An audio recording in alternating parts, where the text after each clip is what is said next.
la nuit où je pensais m'être rencontré pour toujours n'était pas extraordinaire du tout. J'étais juste un autre gars dans l'appartement de Victor et Zanob, un endroit loué avec des meubles dépareillés et l'odeur de samosa trop cuit flottant dans l'air. Le salon était un patchwork de poufs bon marché et de vieux coussins de canapé qui faisaient également office de chaise. C'était une de ces soirées de jeu où les règles n'avaient pas d'importance et où tout le monde était un peu trop compétitif pour admettre qu'il se fichait de savoir qui gagnait. Victor m'avait envoyé un texto plus tôt dans la semaine. « Frère, on fait une soirée jeu. Amène ton sarcasme. » Il savait que c'était mon réglage par défaut. Je venais de décrocher ce poste d'ingénieur principal chez Bright Layer Systems, mon premier vrai goût de réussite et l'adrénaline n'était pas encore retombée. J'avais l'impression d'être à l'aube de quelque chose de grand. J'avais passé les 2 dernières années à bosser dur, à pousser des lignes de code comme si c'était l'élément vital de mon avenir, et cette nuit était censée être une pause. Quand je suis entré, Selena était déjà là, son rire résonnant sur les murs comme une musique. Je n'avais pas réalisé que j'avais disparu. Elle était perchée au bord d'un vieux pouf, tenant une carte d'un nouveau jeu dont je n'avais jamais entendu parler et faisant des gestes animés vers Zanab, qui se plia en deux de rire. Les cheveux de Selena étaient tirés en arrière en une queue de cheval qui semblait défier la gravité et ses yeux pétillaient d'une confiance qui vous donne l'impression de l'avoir déjà rencontrée. Même si tu sais que tu ne l'as pas fait. Ce n'était pas le coup de foudre. C'est trop facile, trop pratique et trop romantique pour être vrai. Ce que j'ai ressenti, c'était de la reconnaissance, comme si j'avais trouvé une pièce manquante que je ne savais même pas avoir perdue. Elle a croisé mon regard de l'autre côté de la pièce, à la quarantaine, et quelque chose en moi s'est apaisé, non pas comme un coup de foudre, mais comme si cela avait du sens. Elle a incliné la tête et m'a adressé un sourire qui n'était ni timide ni quoi, juste ouvert, comme si elle s'attendait à ce que j'entre. Victor m'a entraîné dans une partie de charade et Selena était ma partenaire. Par un coup du sort, elle était rapide comme l'éclair, et chaque devinette que je faisais, elle semblait la connaître avant même que j'ouvre la bouche. Nous avons gagné, bien sûr.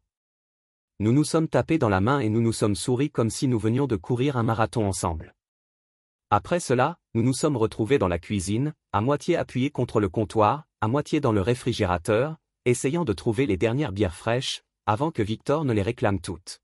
« Idriss, c'est vrai ?» a-t-elle dit. Voix douce, comme si elle s'était entraînée à prononcer mon nom. « Ouais », répondis-je, le mot restant coincé dans ma gorge, ravi de te rencontrer enfin. « Victor parle de toi comme si tu étais une sorte de sorcier », me taquina-t-elle en levant les yeux au ciel, mais avec une douceur qui me indiquait qu'elle écoutait, plutôt comme l'apprentie sorcière. J'ai ri. Je suis encore en train de comprendre. Elle sourit, une sorcière humble, une espèce rare. Je me suis retrouvé à lui parler de mon travail chez Bright Layer, de ma promotion, de la façon dont je dirigeais une équipe sur un nouveau projet. Elle écoutait, vraiment, hochait la tête et posait des questions qui me donnaient l'impression que ce que je faisais comptait vraiment. Elle m'a parlé de son travail, de la communication d'entreprise et du fait que parfois, le plus difficile était de garder son sérieux pendant les réunions du conseil d'administration. La soirée s'est transformée en plus de rire, plus de jeux, plus de conversations.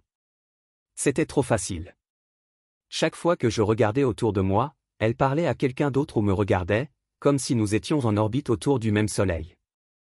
Le temps que les gens commencent à rassembler leurs sacs et à remercier Victor et Zanab, hôtes de la soirée, Selena et moi étions adossés au même mur, nos bras se frôlant comme des aimants.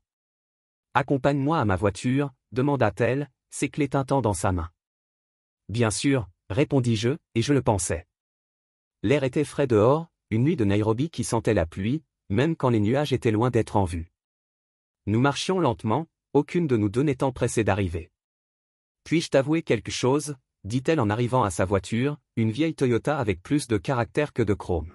« N'importe quoi, dis-je. Elle me regarda, le regard sérieux, pour la première fois de la soirée. « Tu es différente. Je ne sais pas ce que c'est, mais j'ai l'impression de te connaître depuis un moment. » Je voulais lui dire que je ressentais la même chose, mais les mots restèrent coincés dans ma gorge comme « chérie ». J'y parvins. Oui, moi aussi. Elle se pencha et m'embrassa sur la joue, une douce et chaude pression des lèvres qui me fit perdre la tête. « Bonne nuit, Idri » murmura-t-elle. Je la regardai s'éloigner, ses feux arrière clignotant comme de petites promesses rouges dans le noir. Je restai là un long moment, l'odeur de son parfum flottant dans l'air, l'écho de son rire résonnant encore dans mes oreilles. Ce soir-là, je rentrai chez moi et ne pus dormir. Je n'arrêtais pas de repenser à nos conversations, à son sourire, à la façon dont elle m'avait regardé comme si j'étais déjà quelqu'un d'important pour elle. J'avais rencontré beaucoup de gens dans ma vie, mais personne ne m'avait jamais fait sentir ainsi. Je ne savais pas alors combien je donnerais pour conserver ce sentiment. Je ne savais pas combien de fois je retiendrais mon souffle en espérant qu'elle rirait à nouveau comme ça, combien de nuits je resterais éveillé à me demander si j'imaginerais l'étincelle entre nous. Mais ce soir-là, debout dans mon petit appartement avec la ville bourdonnante dehors, je me suis laissé croire que j'avais trouvé l'éternité et pour un temps. C'était suffisant. Nous avons construit le genre de vie que les gens enviaient. Je le voyais dans leurs yeux lors des dîners. On nous a demandé, alors, comment Riverside Heights vous accueille-t-il? Ils parlaient de la résidence sécurisée avec ses pelouses impeccables et l'odeur de peinture fraîche dans chaque maison, des rues propres comme si elles avaient été aspirées avant le lever du soleil. Nous avons emménagé juste après le mariage. Selena voulait un endroit où elle se sentirait en sécurité, un endroit où elle pourrait frimer devant ses amis. Je lui ai donné ça sans hésiter. Je gagnais bien ma vie chez Bright Leye, où je dirigeais un projet qui me donnait l'impression que le monde me rattrapait enfin. Alors, quand elle m'a montré la brochure brillante de cette maison de ville, j'ai simplement dit, allons-y, nous avons fait de cet endroit le nôtre. Elle a choisi les rideaux, blancs à petits pois bleus qui reflétaient parfaitement la lumière du matin. Je les laissais faire, même si je les trouvais trop délicats pour les lignes modernes de l'endroit. Nous nous sommes disputés sur la couleur du canapé. Elle voulait quelque chose d'épuré et de gris, je voulais quelque chose de chaleureux et accueillant. Elle a gagné, comme toujours, avec ce sourire qui m'a convaincu. Le compromis, c'était l'amour. La voiture, c'était mon idée. J'avais économisé un peu d'un bonus, ces bonus qui s'évanouiraient plus tard comme de la fumée et je voulais lui faire la surprise, une berline électrique, flambant neuve, rutilante dans l'allée. Je me souviens de son visage lorsque je l'ai conduite dehors, clé en main. Elle a regardé la voiture comme si c'était le joyau de la couronne d'un royaume que je lui avais promis. Elle m'a pris dans ses bras et m'a murmuré, « Tu es le meilleur, Idriss », et je l'ai cru. Ce soir-là, elle a posté des photos de la voiture sur Instagram, avec des hashtags comme #blessed et #tuspendevert. J'étais fier, peut-être trop fier. Je pensais construire quelque chose de réel. Une forteresse contre le chaos du monde, mais je n'ai pas vu les fissures dans les fondations. Selena était une experte en apparence, les bonnes chaussures, le bon rouge à lèvres, la bonne légende. Je l'ai vue transformer chaque dîner en séance photo, chaque week-end en une occasion de montrer au monde à quel point notre vie était parfaite. Le voyage à Bali a été le summum de cette illusion. Elle en parlait depuis des mois, me montrant des influenceurs qui y allaient, qui buvaient dans des noix de coco avec des pailles et posaient au bord de piscines à débordement. C'est la lune de miel qu'on n'a jamais faite, disait-elle, et je voulais la lui offrir. Je voulais être le mari qui dit oui. Alors j'ai réservé, 5 jours dans une villa avec vue sur l'océan, le genre d'endroit où le personnel connaît votre nom avant même de descendre de l'avion. Nous avons posé pour les photos. Je lui ai tenu la main sur la plage, j'ai regardé le coucher de soleil, sa tête sur mon épaule. C'était le paradis, même quand je réalisais qu'elle passait plus de temps à choisir des filtres qu'à me parler. Elle publiait une photo avec une légende du genre, pour toujours nous. Et j'y croyais parce que je le voulais. Mais à chaque fois qu'elle publiait, je voyais les likes s'accumuler, je voyais les commentaires de ses amis, objectif, vous êtes parfait. Apprenez-nous vos méthodes. Et à chaque fois que je la voyais sourire devant son écran, je me demandais si la vie que nous avions construite était vraiment à propos de nous ou si c'était juste une histoire qu'elle vendait au monde. Mon travail facilitait tout, le salaire, les avantages, les bonus. J'étais trop occupé à coder et à gérer des équipes pour penser à ce qui se passait en dessous de tout ça. Je pensais que nous investissions dans un avenir. Je pensais que nous économisions pour les enfants, pour les voyages, pour la retraite, mais elle investissait dans le présent et l'apparence des choses. Chaque nouvelle chose que j'achetais, chaque cadeau que je faisais. C'était comme ajouter une nouvelle couche de vernis à la vie qu'elle voulait que le monde en vienne. Je ne l'ai pas remarqué au début, ou peut-être que je ne le voulais pas. J'avais grandi dans une famille où l'on ne parlait pas d'argent, sauf pour le compter ou pour se rappeler que ce n'était jamais assez. Alors quand Selena voulait un nouveau téléphone ou un nouveau sac, je lui ai simplement tendu la carte. Je n'ai pas réfléchi à ce qu'elle signifiait, à ce qu'elle disait de nous. Je pensais que l'amour, c'était ne jamais dire non. Mais ensuite, les bonus ont cessé. L'entreprise a commencé à se serrer la ceinture, les rumeurs d'acquisition se faisant plus fortes. J'ai essayé de lui en parler.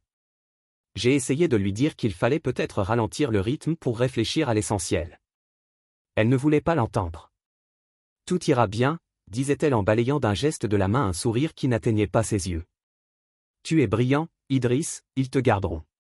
Elle le disait comme si c'était une évidence, comme si elle l'avait décidé pour moi, et je voulais la croire. Mais chaque fois que je voyais les comptes, chaque fois que je voyais les chiffres chuter, j'avais l'impression de voir notre vie se défaire, fil par fil.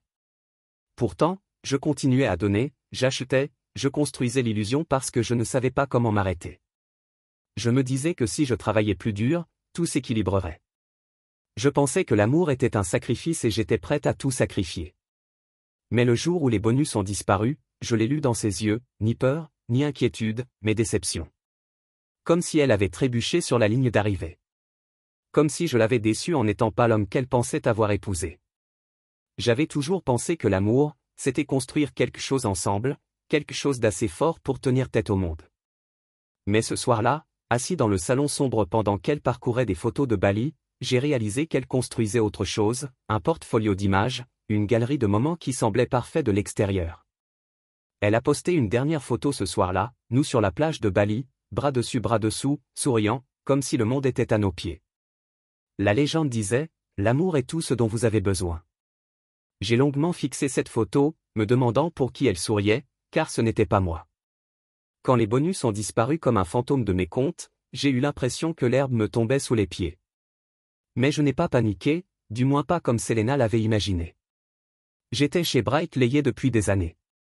À ce moment-là, je savais comment l'entreprise évoluait lorsque les choses devenaient difficiles, réunions de service avec trop de responsables, emails avec trop d'avertissements. Mais je savais aussi ce que j'avais. Nimbus 5 n'était pas juste un autre protocole, c'était le mien. J'avais passé des nuits interminables à peaufiner ces modules de chiffrement, parfois sur les heures de travail, parfois sur mon propre horloge, et la politique de propriété intellectuelle de Bright Layé comportait une clause qui donnait aux développeurs une chance de conserver certains droits sur leur création. Si nous avions correctement documenté notre processus, je l'aurais fait. Chaque ligne de code était datée, chaque module annoté. Mon propre référentiel personnel était en béton, séparé des serveurs de l'entreprise. Certains pourraient appeler cela de la paranoïa. Je l'appelais une assurance. Nimbus 5 était mon ticket de sortie du cycle des bonus et de la politique d'entreprise. Je connaissais sa valeur, la sécurité, la gestion des données et un moyen de relier les systèmes existants au cadre moderne de manière transparente. Même le CTO avait dit un jour, off the record, Kamal. Si ça marche, ça pourrait être notre prochain produit à $1 milliard. Selena s'en fichait, pas de Nimbus, pas des heures que je passais à coder avec les stores baissés et le café qui refroidissait à côté de moi. Elle ne se souciait que du présent, du frigo qui vidait les invitations. On ne pouvait pas accepter les fêtes qu'on n'organisait plus parce que mes heures supplémentaires étaient consacrées à quelque chose qu'elle ne pouvait ni voir, ni porter, ni se vanter. J'ai essayé de le lui expliquer un soir, après qu'elle soit revenue d'un dîner avec ses amis, les yeux brillants de rire et de vin. Selena, ai-je dit. Ninc n'est pas juste un projet secondaire. Si ça décolle, ça pourrait tout changer. Elle haussa un sourcil, le genre de regard qu'elle maîtrisait lorsqu'elle voulait paraître à la fois amusée et peu impressionnée. Prophète Idri, dit-elle, prolongeant ces mots comme s'ils avaient un goût amer. Toujours à attendre un miracle pendant que notre réfrigérateur se vide et que notre frange voyage sans nous. Sa voix trahissait un dédain que je n'avais jamais entendu auparavant. J'ouvris la bouche pour protester, mais je m'arrêtai, car que dire à quelqu'un qui ne se souciait ni de vision ni de sacrifice, mais seulement du moment présent. Ce n'était pas comme si je l'avais négligé. Je lui avais donné la maison de ville, la voiture, les voyages. Je lui avais offert la vie qu'elle désirait, même si je me sentais parfois comme un fantôme chez moi. Mais elle ne voyait pas l'intérêt d'attendre que quelque chose éclôt. Elle voulait des fruits maintenant, pas des graines. Elle se moquait de ma patience, de ma conviction que l'avenir valait la peine d'être investi. Elle m'appelait « Idriss du profit », comme si c'était une insulte, comme si l'espoir était réservé aux imbéciles. Porté. Mais je l'ai porté quand même. J'ai toujours été comme ça, même enfant. Je m'accrochais à mes idées bien après que tout le monde ait abandonné. C'était à la fois ma malédiction et mon salut. Parfois, tard le soir, je m'asseyais à mon bureau, la lueur de l'écran me peignant le visage, et j'imaginais le jour où Nimbus 5 deviendrait plus qu'un code sur un écran. Je l'imaginais dans le monde, révolutionnant la façon dont les entreprises transfèrent les données, rendant les choses plus sûres, plus rapides, plus performantes. J'imaginais leur regard lorsqu'ils réaliseraient ce que j'avais construit. Mais dans le salon, le rire de Selena résonnait dans le couloir, un rire qui ne m'incluait pas, qui n'avait pas besoin de moi. Elle était au téléphone avec une de ses amies, Maya, parlant probablement de réservation pour un dîner ou de la dernière collaboration avec une influenceuse. Elle voulait essayer, et dans ces moments-là, je me demandais si elle avait jamais cru en moi ou si j'étais juste un autre élément de sa collection de symboles de statut. Brian, son jeune frère, m'a pris à part un jour. Une réunion de famille, ses yeux scrutaient la pièce comme s'il avait peur qu'elle la voie. « Bon sang » murmura-t-il. « Elle n'est plus celle qu'elle était. » Je ne savais pas quoi répondre, car je commençais à croire qu'il avait raison. J'ai essayé de lui faire part de ma vision. J'ai essayé de l'Y associer. Mais chaque fois que j'ouvrais la bouche pour lui expliquer le potentiel, la valeur marchande, l'architecture, son regard devenait vitreux comme si je parlais une autre langue. Un soir, j'étais resté tard au bureau à peaufiner un nouveau module de sécurité que j'avais conçu pour rendre Nimbus 5 encore plus résistant. Je lui ai envoyé un texto pour lui dire que je rentrerais tard. Pas de réponse. De retour à la maison était plongée dans le noir, la table vide, sa voiture disparue. Je l'ai appelé directement sur sa messagerie. J'ai attendu. Minuit est arrivé et est passé. L'horloge a tic-tac comme une accusation dans le silence. Elle n'est rentrée qu'au lever du soleil. J'ai entendu la porte du garage grincer. Elle n'a pas dit un mot, elle est passée sur la pointe des pieds devant moi dans le salon où je m'étais finalement endormi. Le canapé. Elle ne m'a pas regardé, pas même un regard. Je ne lui ai pas demandé où elle était passée. Je ne voulais pas connaître la réponse. Après ça, j'ai arrêté de parler de Nimbus 5. J'ai arrêté de parler de l'avenir. J'ai arrêté de parler du tout. J'étais devenu invisible à ses yeux, à moins de la décevoir. Je gardais la tête basse au travail, notant chaque ligne, chaque mise à jour, chaque changement. Je travaillais tard, je travaillais le week-end. Je me consacrais entièrement à Nimbus, car c'était la seule chose qui me semblait encore m'appartenir. Dans les rares moments où nous parlions, tout était superficiel, les courses, les factures. Qui récupérait quoi? L'étincelle entre nous s'était refroidie, remplacée par un ressentiment silencieux qui s'accrochait au mur comme de la moisissure. Parfois, quand je la regardais, je voyais la femme que j'avais rencontrée à cette soirée-jeu, celle qui riait comme si elle le pensait, celle qui m'avait donné l'impression d'être suffisant. Mais la plupart du temps, je voyais une inconnue et je me demandais si elle ressentait la même chose pour moi. Alors, j'ai fait ce que je faisais toujours quand le monde me filait entre les doigts. Je me suis concentré sur ce que je pouvais contrôler. Je me suis concentré sur Nimbus 5. J'ai construit quelque chose qu'elle ne pouvait toucher, revendiquer, dénigrer. Et dans les heures calmes précédant le lever du soleil, quand le monde était immobile, je me suis rappelé que parfois, la meilleure vengeance est la survie. Son silence était la chose la plus forte que j'ai jamais entendue. C'était dans sa façon de passer devant moi le matin, un rapide coup d'œil à son téléphone au lieu d'un sourire. C'était dans les dîners que nous ne partagions plus, la table de la cuisine qui semblait trop grande, trop vide. J'avais toujours pensé que l'amour était une conversation, un langage commun qui vous tenait ensemble même dans les pires tempêtes. Mais avec Selena, le silence est devenu son dialecte préféré. Je parlais, elle hochait la tête, et je regardais les mots tomber entre nous comme des cailloux dans un puits sans écho. La nuit où elle n'est rentrée qu'au matin a été la dernière fissure dans les fondations que j'avais passé des années à réparer.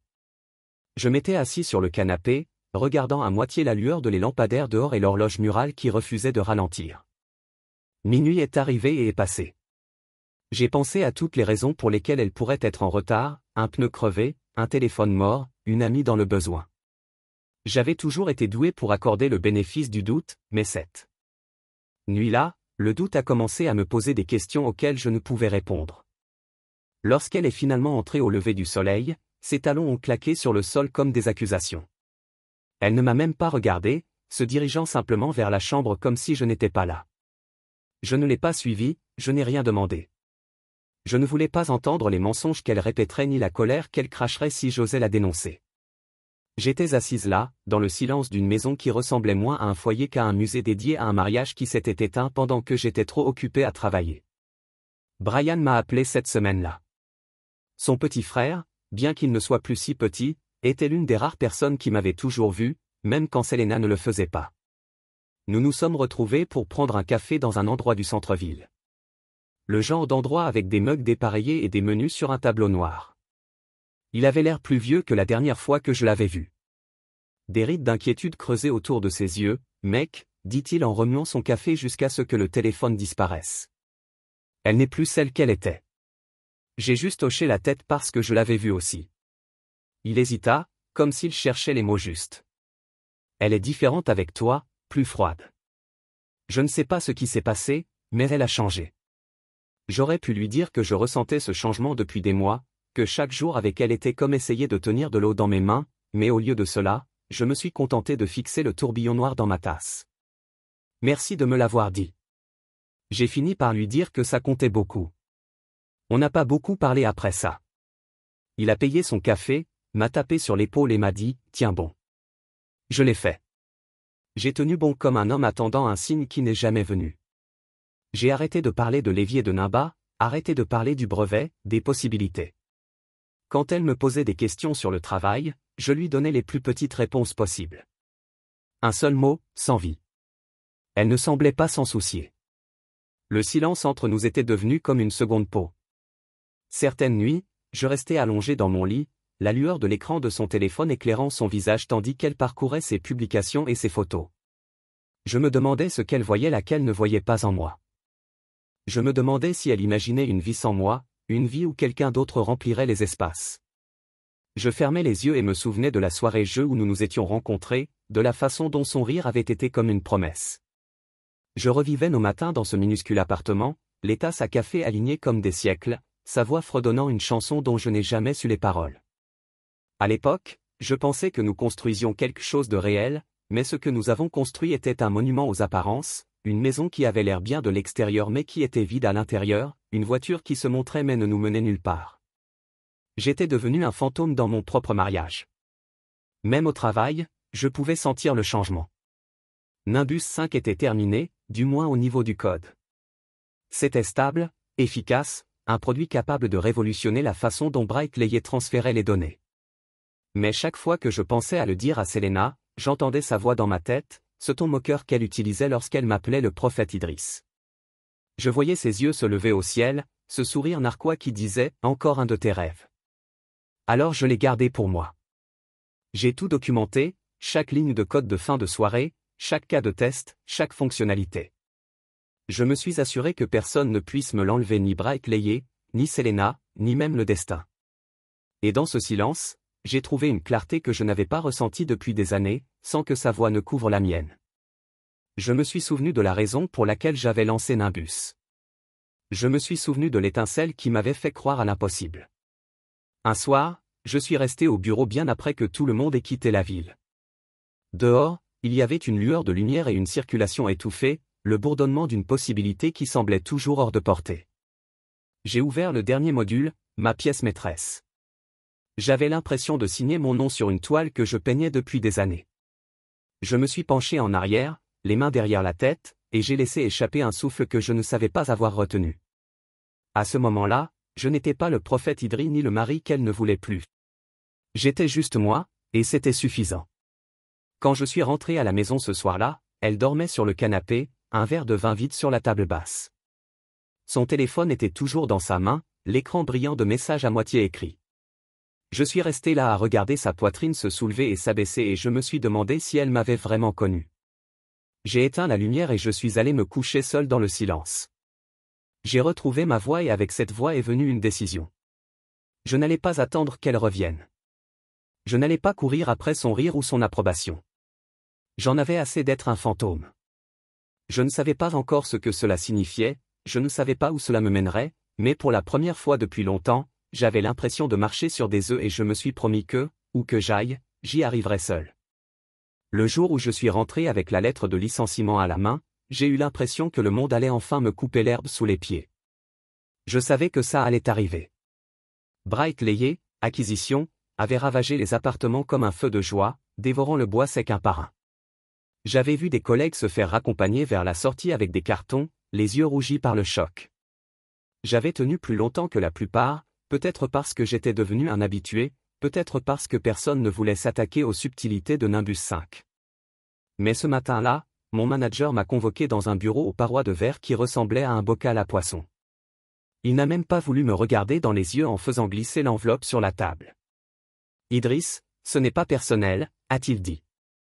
Les mots sonnaient comme s'il les avait répétés, comme s'il les avait déjà répétés une douzaine de fois ce jour-là. J'ai pris l'enveloppe, un rectangle blanc qui semblait plus lourd que n'importe quelle boîte que j'avais portée. « Ce n'est jamais personnel », ai-je dit, la voix ferme. Je me suis entraîné aussi. Je n'ai dit au revoir à personne. Je suis sorti de ce bâtiment la tête haute et le cœur bas. Nimbus 5 était sûr. Je m'en étais assuré. Mais le travail avait disparu. L'équipe était partie, dans l'illusion de sécurité que j'avais construite pour Selena avait disparu aussi. Je suis rentré chez moi en silence, les lumières de la ville se brouillant à travers le pare-brise, mon esprit répétant comment je lui annoncerais. Quand j'ai franchi la porte, elle était déjà dans la cuisine, en train de faire défiler son téléphone comme si elle attendait de bonnes nouvelles. Ses cheveux étaient relevés, ses lèvres parfaitement dessinées comme si elle revenait d'un dîner avec quelqu'un d'important. Et, ai-je dit, et ma voix s'est un peu cassée. J'ai brandi la lettre. Ils m'ont laissé partir. Elle ne s'est même pas arrêtée, n'a pas cligné des yeux. Un sourire lent s'est glissé sur son visage, un sourire cruel que je n'avais jamais vu auparavant, et elle a laissé échapper un rire court et aigu qui a donné l'impression de fendre l'air en deux. Bien sûr, dit-elle en jetant son téléphone sur le comptoir. J'ai toujours su que tu finirais comme ça. Tu n'es pas fait pour les grandes ligues, Idriss. C'était comme si elle attendait ce moment, comme si chaque faux sourire et chaque hochement de tête poli était un compte à rebours avant la chute. Mes mains tremblaient en posant l'enveloppe sur la table, mais je n'ai pas dit un mot.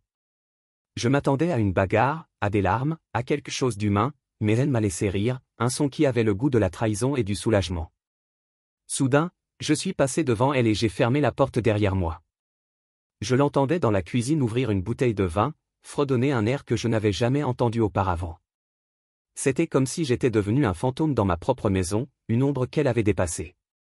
Cette nuit-là, je suis resté éveillé dans le noir, les yeux fixés au plafond, chaque respiration chargée d'une vérité que je ne pouvais ignorer. Elle n'avait pas simplement renoncé à moi. Elle avait attendu mon échec. À chaque dîner, elle avait souri. À chaque voyage, elle avait posé pour chaque compliment qu'elle m'avait fait quand l'argent coulait à flot. Rien de tout cela n'avait été réel. C'était une performance, un rôle qu'elle avait joué jusqu'à ce que la scène s'effondre. Et maintenant, avec la maison silencieuse à l'exception de son rire qui résonnait dans mon esprit, je réalisais que j'avais passé des années à construire une vie. Pour quelqu'un qui ne voulait que les applaudissements, pas l'homme derrière le rideau, le matin est arrivé comme une grâce. Je me suis levé avant elle, me déplaçant dans la maison en pilote automatique, chaque pièce donnant l'impression d'être chez un étranger. Quand j'ai atteint la table de la cuisine, les papiers du divorce étaient là, soigneusement empilés, un stylo posé dessus comme une invitation. Elle les avait laissés pour moi. Pas de mots, pas d'explication, juste une ligne de signature avec son nom déjà défilant dans cette écriture en boucle et confiante qu'elle avait toujours utilisée pour montrer au monde. Elle avait déjà décidé. Je me suis assis et j'ai regardé les papiers. Chaque ligne ressemblait à un coup de poing. Elle voulait tout, maison, voiture, pension alimentaire, comme si ma valeur pouvait se résumer en un feuille de calcul. Pendant un instant, j'ai eu envie de me battre. J'aurais voulu lui crier dessus pour lui rappeler chaque sacrifice, chaque nuit tardive, chaque bonus que j'avais investi dans ses rêves. Mais je me suis souvenu de son expression quand je lui ai annoncé que j'avais perdu mon emploi, du soulagement, de la satisfaction, et j'ai su qu'aucun mot n'aurait d'importance. Alors, j'ai pris une inspiration. J'ai pris le stylo et j'ai signé. Mais j'ai ajouté une ligne, une clause, qui disait « aucune réclamation financière future ». Une porte scellée qu'elle ne pourrait plus jamais franchir. Elle en a signé 2, jetant à peine un coup d'œil aux détails, souriant comme si elle avait gagné. Je l'ai regardé faire ses valises, je l'ai regardé sourire aux vêtements qu'elle avait autrefois insisté pour que j'achète, je l'ai regardé vérifier son maquillage dans le miroir du couloir avant de sortir. Elle ne s'est pas retournée, elle n'en avait pas besoin. La maison semblait plus grande sans elle, chaque pièce résonnait du vide qu'elle avait laissé derrière elle. Je l'ai traversée, touchant les murs, les meubles, les photos encadrées d'une vie qui n'avait jamais été la mienne. Je n'étais pas en colère, je n'étais pas triste. J'étais autre chose, quelque chose que je ne pouvais pas nommer au début. Et puis j'ai réalisé ce que c'était, libre. J'étais libre. La maison, la voiture, la pension alimentaire, elle pouvait tout avoir. Je n'en avais pas besoin. J'avais Nimbus 5, la seule chose qu'elle n'avait jamais comprise, qu'elle n'avait jamais voulu comprendre. J'avais mon travail, mon code, ma preuve que je n'étais pas fait pour la cour des grands. J'étais la cour des grands. Elle avait ri quand je suis tombé. Elle était partie en pensant avoir gagné. Mais elle ne savait pas que parfois la meilleure vengeance n'est pas de gagner, mais de partir la tête haute et le cœur intact. Je me suis tenu au milieu du salon vide et j'ai fermé les yeux. J'ai laissé son rire s'estomper au loin et quand j'ai ouvert les yeux, j'étais seul, mais j'étais aussi autre chose. J'étais suffisant. J'ai quitté son monde avec une sortie silencieuse, pas de dernier mot, pas de publication sur les réseaux sociaux, pas d'appel à des amis communs pour expliquer ma version des faits. J'ai juste emballé ce dont j'avais besoin, mon ordinateur portable.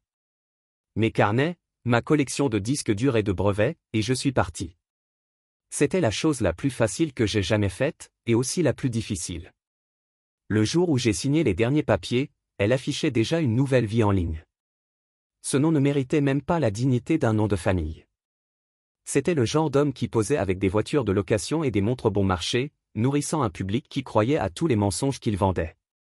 Elle était à ses côtés maintenant, souriante, lui tenant la main lors d'un événement d'influence, sa bague remplacée par une nouvelle qu'il ne pouvait probablement même pas s'offrir. J'avais déjà tout vu, brillant à l'extérieur, vide au milieu. Je pensais pouvoir combler ce vide pour elle, que mon amour, mon travail, mon dévouement pourraient suffire. Mais j'ai appris. J'ai appris qu'on ne peut pas construire un avenir avec quelqu'un qui court toujours après la prochaine validation. Alors je lui ai tout laissé, la maison, la voiture, l'illusion de la victoire.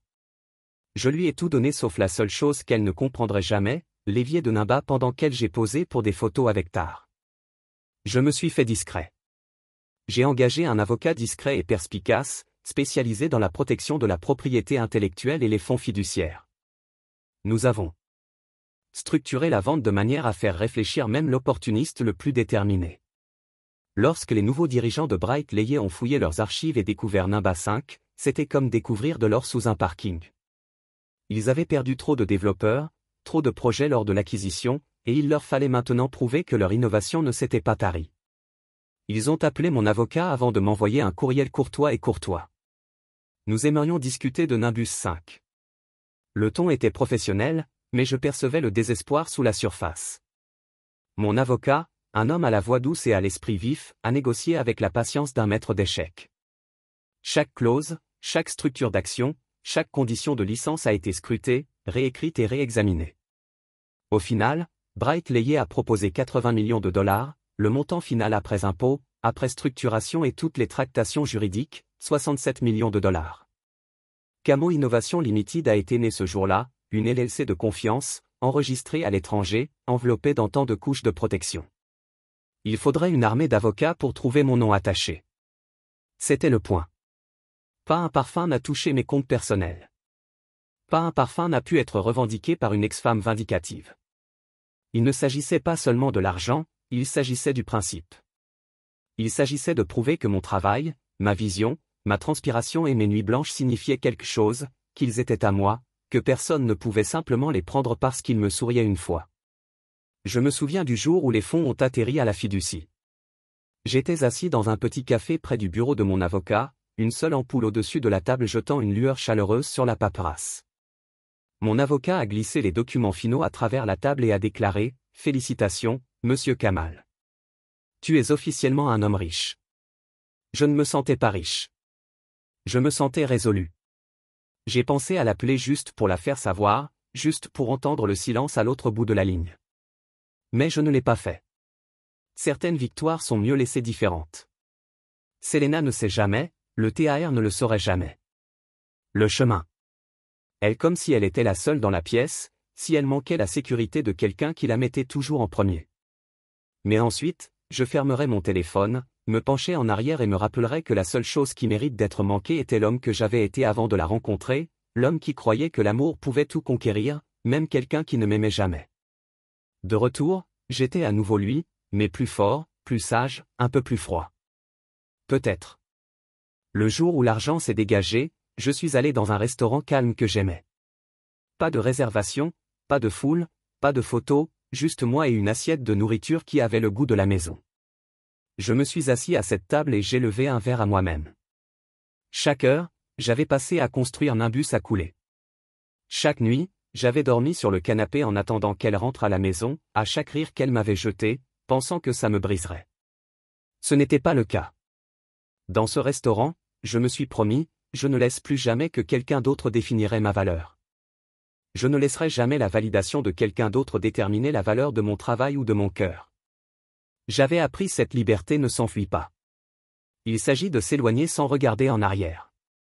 Le lendemain matin, je suis allé au bureau, mon bureau, Camo Innovation Limited. C'était petit, juste une suite de 2 chambres dans un espace de travail partagé au centre-ville. Pas de signe de fantaisie, pas de mur en verre, pas de table de ping-pong, juste un bureau, un tableau blanc et une vision. J'ai embauché une petite équipe, brillante, affamée et sans peur d'échouer. Nous ne construisons pas pour les likes ou les abonnés. Nous construisions pour les gens qui avaient besoin de ce que nous pouvions faire. Je pense toujours à ce jour parfois, le jour où j'ai réalisé que je n'avais pas besoin d'elle pour croire en moi. J'avais juste besoin de moi, et c'était suffisant. 3 mois plus tard, l'email de son avocat a frappé ma boîte de réception comme une balle. Il est arrivé un mardi matin juste au moment où je passais en revue une ligne de code avec mon développeur junior, Maya, qui avait un talent pour attraper des bugs. Je n'en ai plus vu. La ligne d'objet était simple, enquête clinique sur la divulgation des actifs, Mademoiselle Selena Mangy. J'ai cliqué sur l'ouvrir et lire la première ligne, nous avons raison de croire que M. Camo a retenu des actifs importants pendant la procédure de divorce et donc de demander un examen officiel de la succession conjugale. Je me penchai en arrière sur ma chaise, laissant les mots me laver. Ce n'était pas un choc. J'attendais cela depuis le jour où elle a signé les papiers avec ce sourire suffisant. Elle avait pensé qu'elle avait gagné. Mais la cupidité ne s'arrête jamais à une victoire, elle en veut toujours plus. J'appelle mon avocat. Sa voix était calme, mesurée. Monsieur Camo, il s'agit d'une expédition de pêche post-divorce standard. Eh bien, répondez officiellement, mais parlons des détails. J'ai expiré une respiration lente et mesurée. J'avais passé trop longtemps à laisser son rire résonner dans ma tête, pas cette fois. Nous avons prévu une réunion cet après-midi. Je suis arrivé tôt, l'odeur du café rassis s'accrochant à l'air dans la salle de conférence. Mon avocat a exposé la lettre sur la table et l'a poussée vers moi. Elle prétend que vous aviez des actifs pendant le mariage. Plus précisément, elle veut une part de toute manne du divorce. J'ai ri. Ce était un son calme et contrôlé, plus comme une incrédulité qu'à l'amusement. Elle pense qu'elle peut simplement plonger dans le puits chaque fois qu'elle a soif, dis-je. Il a hoché la tête, elle essaie. Mais voici la clé, Idriss, le brevet a vendu après le divorce. Vous l'avez développé pendant le mariage, oui, mais vous avez conservé les droits de propriété intellectuelle en privé et l'avez vendu par la suite. Légalement, ce n'est plus une propriété matrimoniale. De plus, il s'est renversé vers le décret de divorce, celui qu'elle avait signé avec autant de confiance. Vous aviez une clause scellée interdisant les futures réclamations financières. Je me suis souvenu de cette clause comme c'était hier. J'avais insisté dessus. Elle avait été si désireuse de signer, si prête à se rendre à la ligne d'arrivée, qu'elle ne l'avait même pas lu attentivement. Son avocat, un partenaire junior trop occupé à penser à son prochain client, lui avait donné un coup d'œil superficiel et a dit « ça a l'air bien ». Mon avocat a poursuivi, est en train de tracer les doigts les lignes du décret comme une feuille de route. Le juge verra cela pour ce qu'il est, une réclamation sans fondement. Nous déposerons une requête en rejet. Moi pensa à elle un instant, ses yeux brillants alors qu'elle signait ses papiers, son rire résonnant alors que je m'éloignais. Elle pensait qu'elle avait gagné. Elle pensait qu'elle m'avait brisé. Mais vous ne pouvez pas casser ce que vous ne comprenez pas.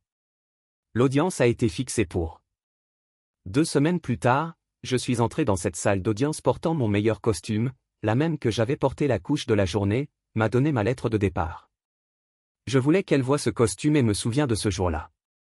Ce jour-là, elle s'est moquée de moi. Elle s'est assise en face de moi avec son avocat, un homme grand et mince qui avait l'air d'avoir quitté une émission de télé-réalité. Elle n'a pas souri cette fois. Peut-être qu'elle avait commencé à réaliser que ses jeux ne fonctionnaient plus sur moi. Le juge, Une femme sévère avec un regard qui pourrait geler un désert, a traversé le dossier avec une précision pratiquée. Elle a lu à haute voix la clause que Selena avait signée. Sa voix était comme un scalpel. Vous avez abandonné les allégations futures, Madame Mongy, a-t-elle déclaré. Cela inclut les manœuvres. Selena s'est déplacée inconfortablement dans son siège. Son avocat se pencha en avant pour sauver quelque chose. Votre honneur, il y a sûrement un argument de bonne foi selon lequel l'invention de M. Camo a été conçue pendant le mariage et le juge l'a coupée avec une main levée. Conseiller, laissez-moi être clair. L'actif en question a été vendu après le divorce. Les droits de propriété intellectuelle ont été clairement documentés comme une propriété distincte. La réclamation de votre client est sans fondement. J'ai regardé le visage de Selena folle, qui pratiquait la confiance en s'effondrer comme un château de sable. Pendant un moment, je me suis presque senti désolé pour elle. Presque le juge s'est tourné vers moi. Monsieur Camille, souhaitez-vous répondre? Je me tenais ma voix stable. Aucune autre réponse. Votre honneur, les faits parlent d'eux-mêmes.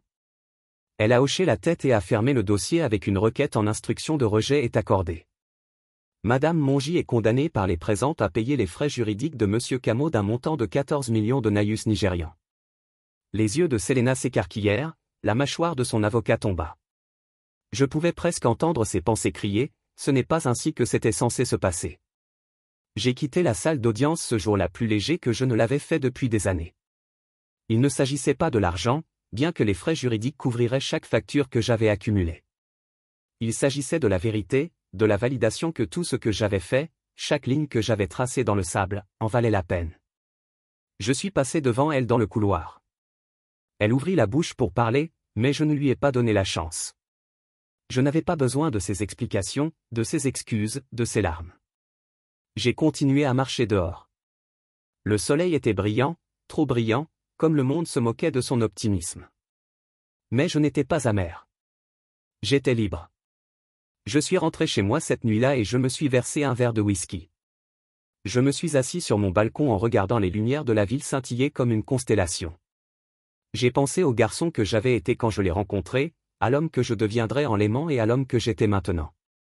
Elle a essayé de me réduire à une note de bas de page dans son histoire, un mari raté, un chapitre oublié, mais j'avais écrit ma propre fin, celle où je n'avais pas besoin de son approbation, de sa validation ou ses applaudissements.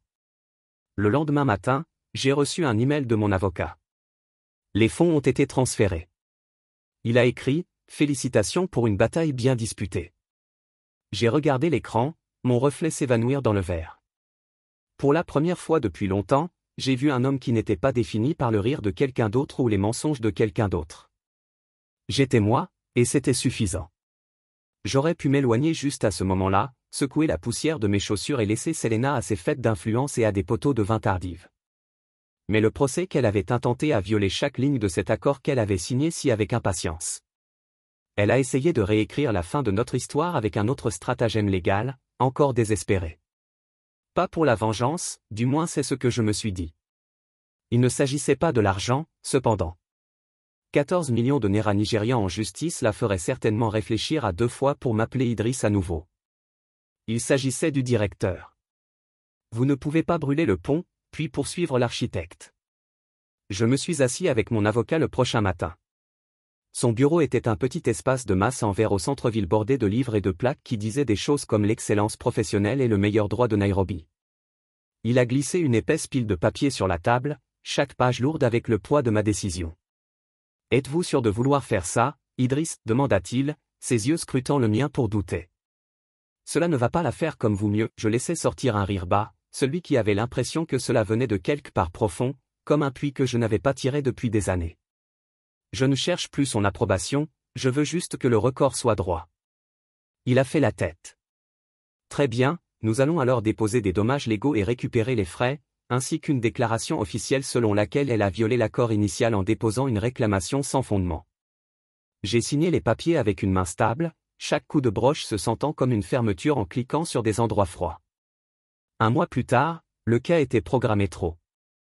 Je me suis assis sur le côté gauche de la pièce, mon avocat à mes côtés, sa cravate, ses notes disposées comme une bataille générale.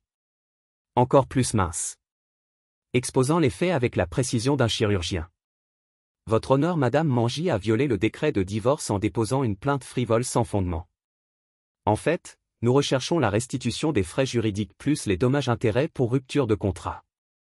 L'avocat de Selena a tenté d'interrompre, mais le juge l'a fait taire avec un seul regard. Conseiller, j'ai lu le dossier. La clause était explicite. Elle l'a signée. Elle ne peut maintenant prétendre qu'elle n'a pas compris l'accord qu'elle a conclu. Les yeux de Selena se sont éloignés pour exploiter un mélange de colère et d'incrédulité. J'ai regardé calmement. Je voulais qu'elle voie que l'homme qu'elle avait rejeté comme trop patient, trop confiant, trop lent pour se battre, il avait appris que je n'étais pas l'homme qui s'était assis silencieux à la table de la cuisine pendant qu'elle avait planifié son prochain déménagement. Le juge a poursuivi son entreprise vocale. La demande de frais juridiques de M. Camo est valide. Le tribunal accorde 14 millions de naira nigérians en dommages-intérêts à M. Camo. Madame Mangy est condamnée à payer ce montant dans les 60 jours. Je n'ai pas sourié, je ne me réchauffais pas, je viens de respirer. C'était comme le premier vrai souffle que j'avais pris depuis le jour où elle avait ri de moi dans notre cuisine. À la fin de la session, je me suis levé et j'ai rassemblé mes affaires. L'avocat de Selena se pencha vers elle, chuchotant de toute urgence. Elle m'a regardé comme si elle voulait dire quelque chose, des excuses, un plaidoyer, un cri. Je ne lui ai rien donné. Je me suis retourné et je suis parti dehors. L'air était chaud et épais, avec l'odeur de la pluie. J'ai incliné ma tête en arrière et j'ai laissé le ciel me laver, sentant chaque goutte comme un baptême, un homme renaissant non pas par la miséricorde mais par choix. J'aurais pu le laisser là, j'aurais pu laisser l'argent et disparaître, la laisser vivre avec le coup de sa cupidité, mais quelque chose en moi avait besoin du dernier mot, quelque chose nécessaire pour fermer le chapitre à mes conditions. Je lui ai donc écrit une lettre, pas un email, pas un texte, une vraie lettre sur papier qui sentait légèrement le cèdre du tiroir. Je l'ai gardée. Je me suis assis à mon bureau tard dans la nuit, les lumières de la ville peignant mon des murs avec de l'or et de l'ombre, et je laisse les mots venir. Selena, j'ai écrit, merci de m'éloigner. Je n'aurais pas pu faire de tout cela avec votre amertume résonnant à travers ma paix.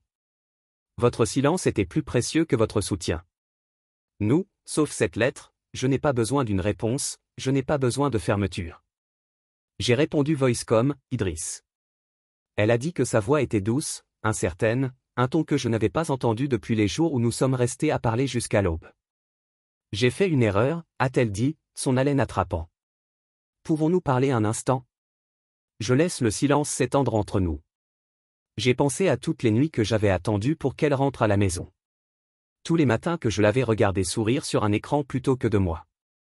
J'ai pensé à chaque fois qu'elle m'appelait prophète Idriss, chaque fois qu'elle riait de l'homme que j'étais.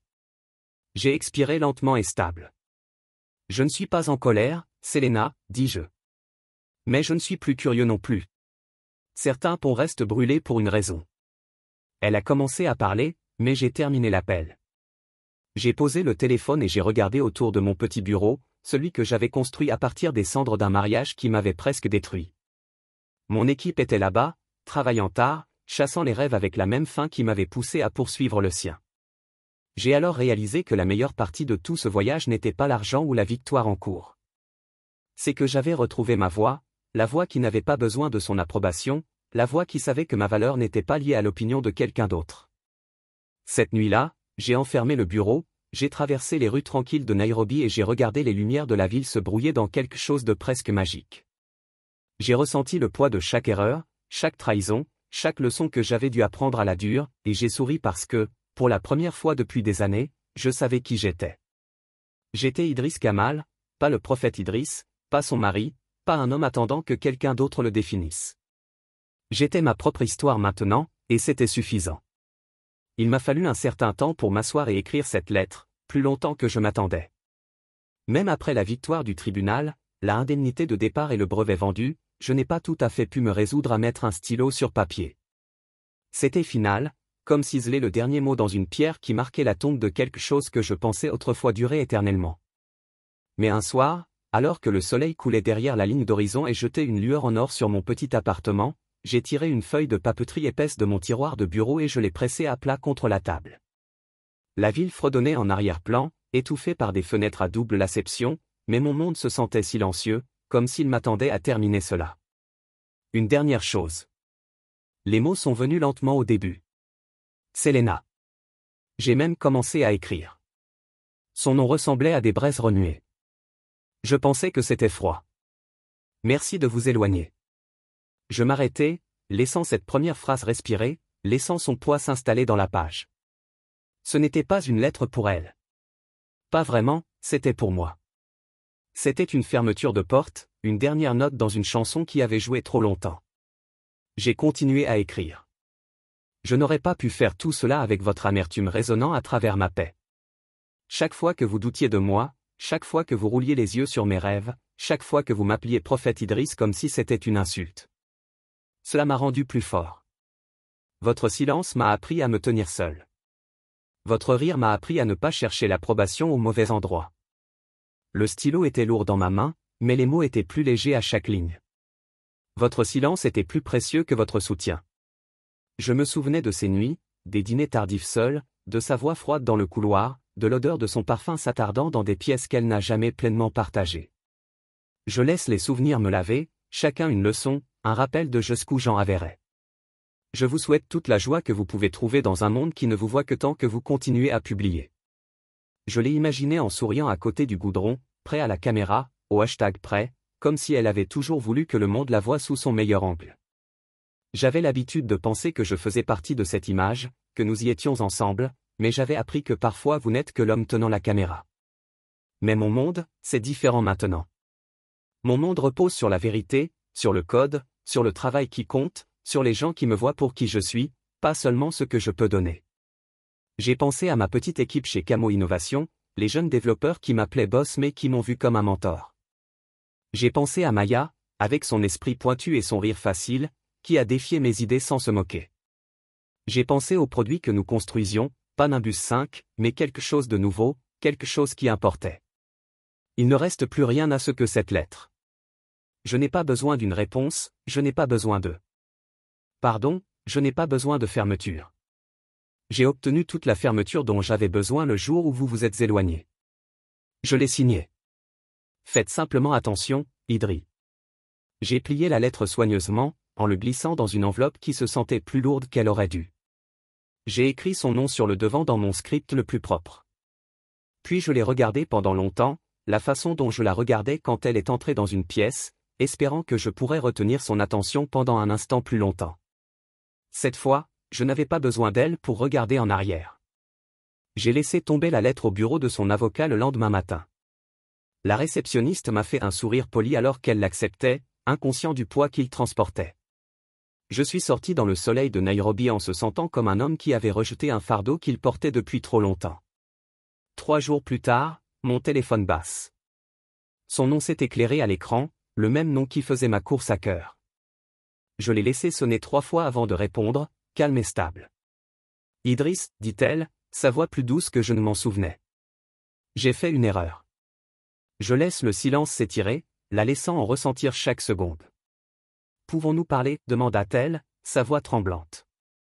J'ai pensé à toutes les nuits que je m'assis en attendant qu'elle rentre à la maison, toutes les fois où je lui ai demandé de parler et elle avait refusé le look de dédain sur son visage, comme si mes paroles étaient trop lourdes pour elle de transporter. Pourtant, j'ai pris une profonde inspiration. Petite place nichée dans une rue latérale où le propriétaire connaissait mon nom et m'a apporté du pain supplémentaire sans demander. Je me suis assis à une table d'angle avec mon ordinateur portable ouvert, en examinant des lignes de code qui ressemblaient plus à la poésie qu'à un travail. Maya m'a appelé avec une question sur le nouveau module, sa voix brillante même sur la statique d'une mauvaise connexion. Vous pensez que nous pouvons pousser la mise à jour demain, patron, a-t-elle demandé. Faisons-le, ai-je dit. Tu es prêt. Merci, Idriss, dit-elle. Vous me donnez toujours l'impression que nous construisons quelque chose de réel.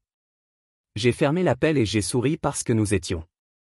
J'ai pensé à Selena et à la vie que j'avais laissée, du rire qui avait devenu froid, des promesses qui s'étaient estompées, de l'amour qui s'était flétri comme une plante négligée. Je l'aimais une fois, mais l'amour sans respect est une blessure qui ne guérit jamais. J'ai appris à le bandier moi-même. Apprenez à marcher sans boiterie. Les gens me demandent parfois si elle me manque, si jamais je pense à la vie que nous aurions pu avoir. Je ne le fais pas. Je pense à la vie que je ayais maintenant, un petit appartement, oui, moins de photos, bien sûr, mais plus d'espace pour respirer, plus d'espace pour grandir. Je pense au code sur mon écran, à l'équipe qui me regarde, aux produits que nous allons lancer. Je pense aux nuits que je dors sans attendre une porte pour ouvrir. Je pense au silence qui est enfin un confort au lieu d'une menace. Quand elle s'est moquée de moi ce jour-là, je lui ai dit que j'avais perdu mon emploi. Quelque chose en moi s'est brisé, mais les pièces ne se sont pas cassées. Ils se sont réorganisés en quelque chose de plus fort. Quand elle est partie, j'ai trouvé ma propre voie. Quand elle a poursuivi, j'ai trouvé mon propre pouvoir. Quand elle a appelé, j'ai trouvé ma propre paix, et quand j'ai écrit cette lettre, j'ai trouvé ma propre fin. Je ne sais pas où elle est maintenant. Je ne sais pas ce qu'elle fait ni avec qui elle rit. Je n'ai pas besoin de le faire, car c'est ma vie, mon histoire et, pour la première fois depuis longtemps, je suis exactement où je veux être. Mon nom est Idriss Camo et ceci est mon chapitre. Les gens me demandent toujours comment va Selena. Cela vient toujours d'un lieu de curiosité polie, comme s'ils posent des questions sur un vieil ami, un amoureux du lycée, quelqu'un qui avait l'habitude de compter mais qui ne joue plus un rôle dans ma vie quotidienne, et je donne toujours la même réponse, je ne sais pas. Et c'est la meilleure partie, parce que je ne sais vraiment pas. Je ne vérifie plus ses médias sociaux, ne suivez pas les hashtags ou les photos filtrées. Je ne sais pas à quelle fête d'influence qu'elle assiste ou quel voyage elle a réservé avec T ou quiconque l'a remplacée. Je ne sais pas si ses cheveux sont toujours la même nuance de brun caramel ou si elle est passée à quelque chose de nouveau.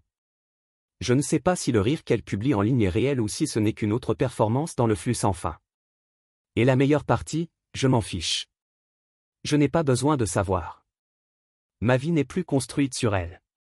Mon sentiment de valeur ne vient pas de son approbation ou de sa présence ou de son absence. Ça vient de moi, de la vie que j'ai construite en brique par brique, ligne par ligne, code par code. Chaque matin, je me réveille dans un endroit plus petit que celui que j'ai partagé avec elle.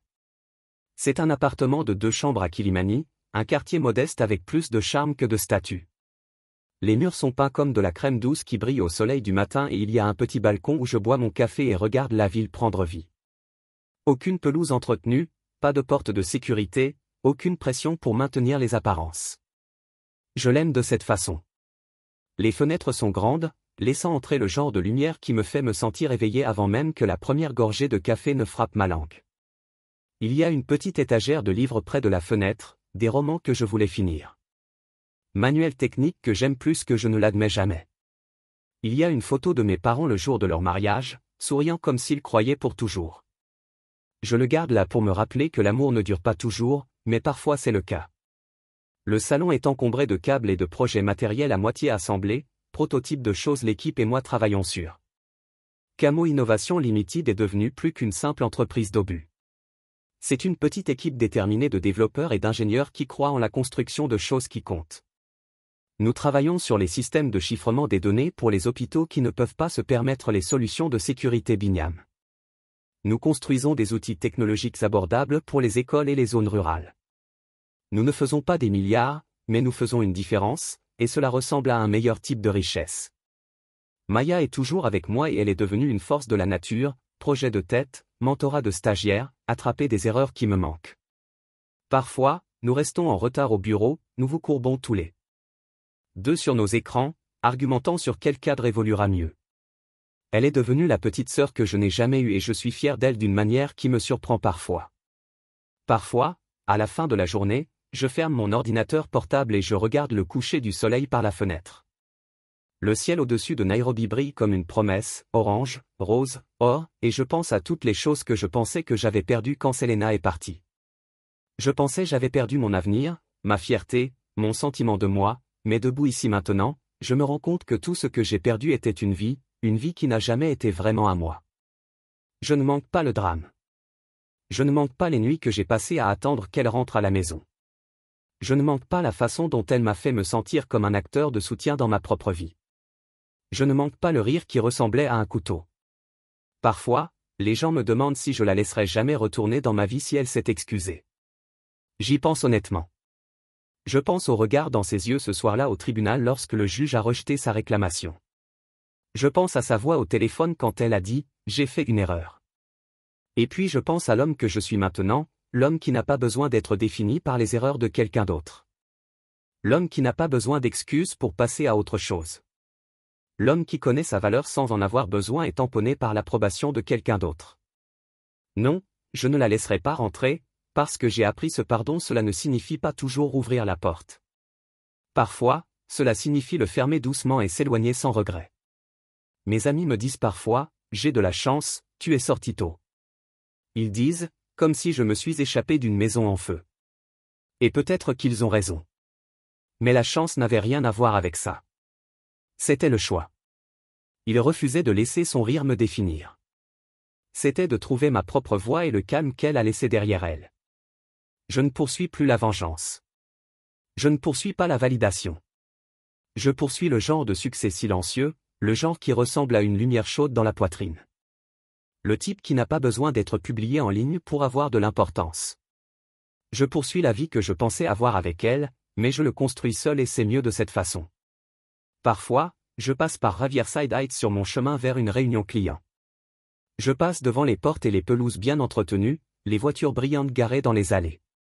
Je pense à l'homme que j'étais, quand j'ai vécu là, donc sûr que l'amour était quelque chose que vous pourrez acheter avec un bon travail et une berline électrique. Je pense au rire qui remplissait ces pièces, le rire que je pensais partager mais était vraiment juste pour la caméra. Je passe, je ne m'arrête pas, je ne regarde pas en arrière. Quand j'arrive à mon bureau, le petit avec le tableau blanc couvert d'idées gribouillées et de diagrammes à moitié finissent, je me sens plus chez moi que jamais dans cette maison de ville. Mon équipe me salue comme un leader, pas comme un accessoire dans l'histoire de quelqu'un d'autre. Nous partageons le café, les mauvaises blagues, le point à retenir de nuit occasionnelle. C'est désordonné et réel et parfois dur, mais c'est le mien. Quand elle a ri, j'ai cassé. Quand elle est partie, j'ai commencé. Et que, debout ici dans la lueur du coucher du soleil de Nairobi, mon ordinateur portable bourdonnant, le rire de mon équipe dérivant de la pièce voisine, c'est le véritable début, parce que cette histoire ne parlait jamais d'elle, c'était toujours à propos de moi. Je m'appelle Idri Kamal. Je ne suis pas l'homme qu'elle appelait le prophète Idri, attendant un miracle. Je suis l'homme qui a construit le sien et dans le calme qui suit, je suis enfin en paix.